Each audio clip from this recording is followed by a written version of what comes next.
Alright guys, let's talk about Skale or SKL on the channel for the first time since September the 20th. So you're talking about a month and a week basically. And as you can see on this chart, we do have this trend line right here.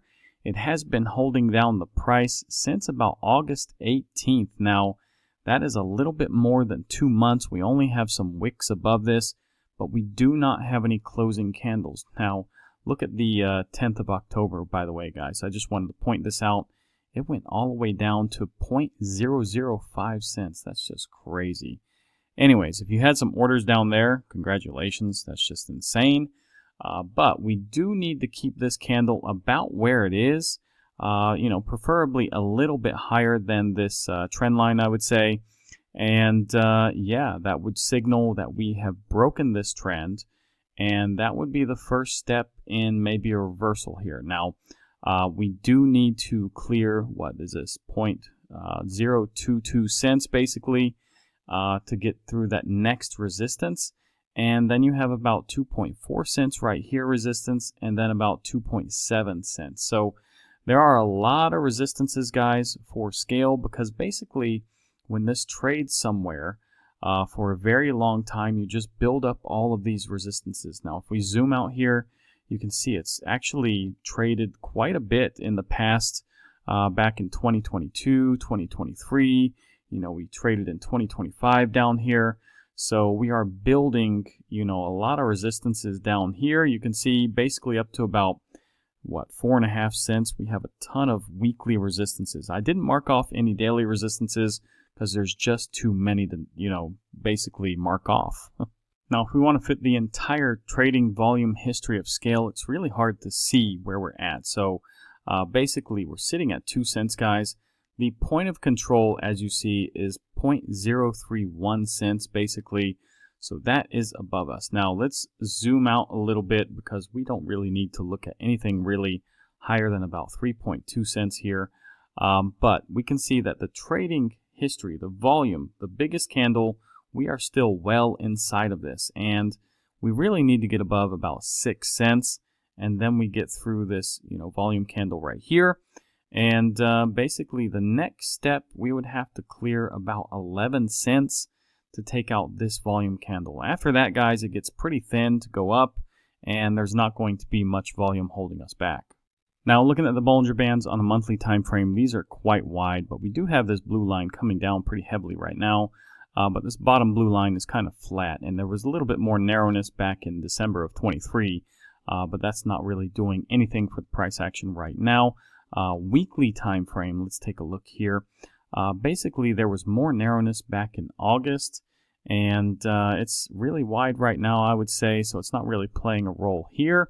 And the daily time frame, yeah, we had a little bit more narrowness back here in maybe mid-September or late September, basically. We had back in mid-August basically a little bit more narrowness, but we do have these lines coming maybe a little bit in on each other, but it's still a little bit wide. So I think in a few days these lines could actually come in and pinch a little bit, but it's not really playing a role in the price action on the monthly, weekly, and daily just yet. Now, looking at the RSI and stochastic here on a monthly time frame, it actually looks like the blue line wants to roll over again and get bearish. So a little bit interesting. Maybe that's because of the drop about, 2.5 weeks ago. Maybe it will avoid crossing. It is oversold, though, so this is still good. The RSI, though, is coming down. Now, again, is that due to the drop? But, if we look at this, it's still pretty flat. It's right in the middle. Not too much to really see here with the RSI. Now, the weekly time frame, let's take a look here. Wow, the blue line is just about to cross this red line to the upside. So again, that is a good signal. The RSI is also pointed up here, so not bad on a weekly time frame. If we look at the daily time frame, coming up pretty heavily here, just crossed this red line. Also, the RSI is coming up pretty heavily, so longer term time frames look very good. 4-hour time frame. RSI is overheated, now coming down, but this stochastic actually has just crossed the red line to the upside and just came out of this overheated territory. So maybe it makes another run. This is, only at 71 right now. so it can still move up. So, you know, let's see if it makes another run in the 4 hour. 1 hour time frame, RSI actually looks like the 4 hour, but still, it's only at 76. So again, it can turn back around, of course. Stochastic, though, is getting a little bit overheated. So 1 hour, not so good, really. 15-minute time frame is coming down pretty heavily on stochastic.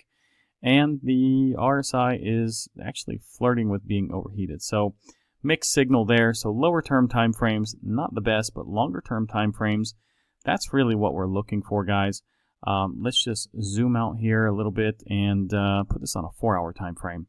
Now, we have actually sealed a 4 hourly candle out of this trend line. So that is a good signal. But for the lower term time frames, I would say we need to cool off probably just a little bit here and then make another push here. So I do anticipate maybe a couple of hits here, more, and then probably that next move to about 2.4 cents. Now we need to look at the MACD here, and we're looking at this on the monthly time frame. It is pretty interesting that it has never had a red period. Now, we do have the blue line just avoiding crossing this red line to the downside. So momentum is up on a monthly time frame, but we do have a light green candle here that we do need to worry about. Usually when you see a light green after some dark, that means it's kind of fading. So it may get a red period in the next month or two, but it remains to be seen still. Now the weekly time frame, let's take a look here.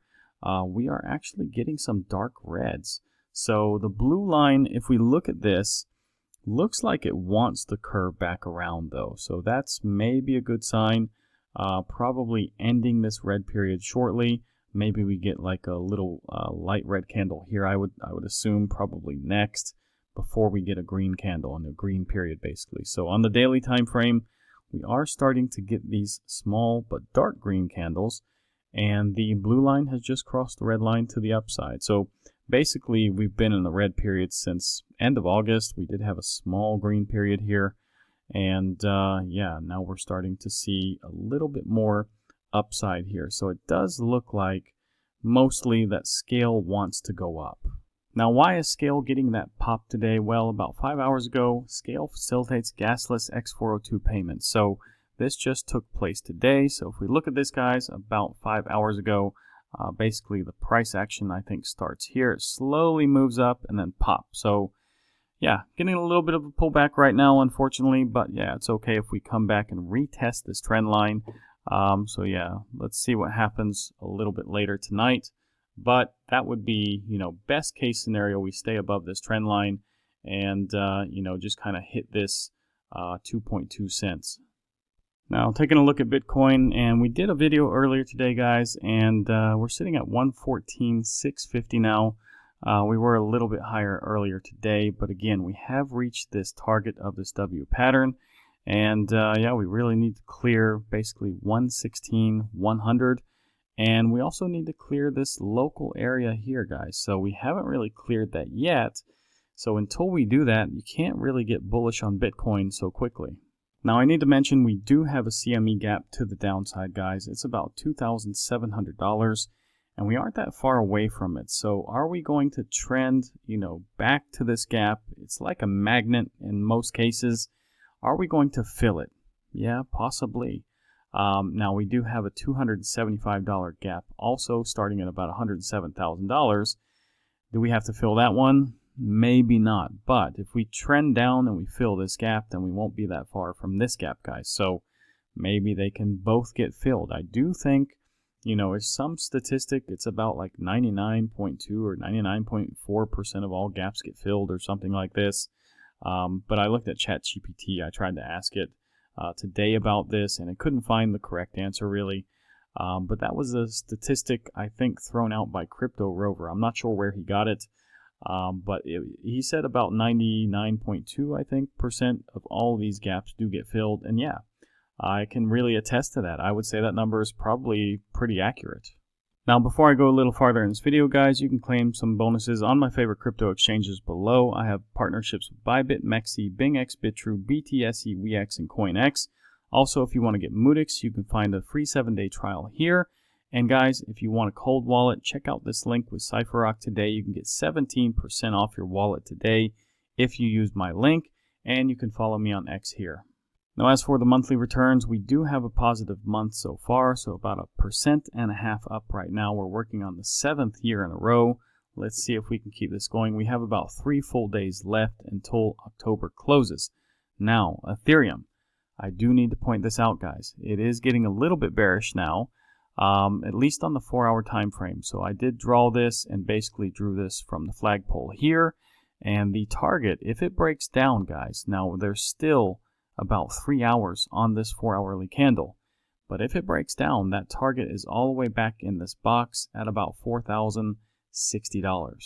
Now, the total market cap is at $3.83 trillion. As you see, it's gotten a rejection basically at $3.84 trillion on the daily time frame. Also went up to 3.9 on a weekly time frame, got rejected. And yeah, we do have a small red candle here right now. Now, if we go to the total market cap excluding Bitcoin, today we have gotten rejected basically in 3 places. We have 1.55 trillion on a weekly time frame, 1.57 on a weekly time frame, and this channel actually rejected us as well. So we tried to get back within this channel, and we couldn't do that. Now, looking at the Bitcoin dominance here, we are riding this trend line still. And earlier today, we did have a red candle. It was below this trend line, but now it has actually made its way back up. But I think from my video a little bit earlier today, I think it was more up here, guys. So it is starting maybe to pull back here. We do need to break this trend line. It's been holding us up since mid-September. Now, USDT dominance, getting a little bit of a bullish candle here. It's kind of a hammer candle. And again, we've had 4 down days in a row. So yeah, there's going to be bounces here and there. We do have kind of an M pattern here. It has broken this little neckline here. And I would say really the M starts about right here on this line at 4.83%. So basically, if you were going to measure the breakdown, it would probably take you to about 4.55%. Altcoin season index is still at a 43 like the earlier video today. If we look at the liquidation heat map last 24 hours, it's about $460 million that have been wrecked. So that is a little bit elevated now. If we go to the fear and greed at a 51, we're in neutral territory. Yesterday was fear at 40, so we did warm up a little bit quick in my opinion. So I would like to stay here just for a little while. Next update in about 3 hours here. Now, bull market peak indicators. I just noticed this earlier today. The average progress is 53.31. This is a nice little indicator to have. Now, I would say this is probably even one of the best indicators. It could probably be added to the 0 from 30 and put it like 0 from 31 because I think this is a really good one. Now, the hold is still 100% because we have 0, hit. And the best one, in my opinion, is the Pi Cycle Top Indicator. It's at 56%. So this is what 56% really looks like right here, guys. Now, tomorrow on the economic calendar, we do have HPI numbers. We do have consumer confidence. And we'll see what we really get tomorrow because, again, the government is still shut down for now. So that could change at any moment, though. You never know, but we'll see if we do get these numbers. Now, Moodix is actually showing a very positive day today. Sentiment is still risk on. The trend is growing, so this is excellent, guys. Now, on Wednesday, it is expected that we're going to get a cut. That is about a 98% chance that we will get a quarter-point cut. If we go to Crypto Bubbles, guys, today is still looking pretty good. I put this on number 201 to 300 just so you could see actually SKL was here. I did my video earlier today on BMX, and do check that out, guys. That is a very good coin to get. Now, that is not financial advice, I should go ahead and say. If you want to check out the Coinondo for staking for Scale, there is 6 results here. Byeconomy has the best, guys. It has 90% staking. You do get that reward, guys. I have a lot in Byeconomy right now. Problem is, when that staking runs out, if you're doing it for like 30 or 90 days or whatever, you may have to wait a while to restake. If they restart some staking, just have to be patient. But anyways, you probably will make more here than you will anywhere else. And you can hold off for a while before you want to sell it and send it out. Or anyways, just check it out, guys. Totally up to you. Anyways, if you like this video, like, subscribe, activate the bell, share this video with friends. Like I said, check out some of those deals that I have below with those exchanges. And guys, I really appreciate all your support, and I'll see you guys in the next one.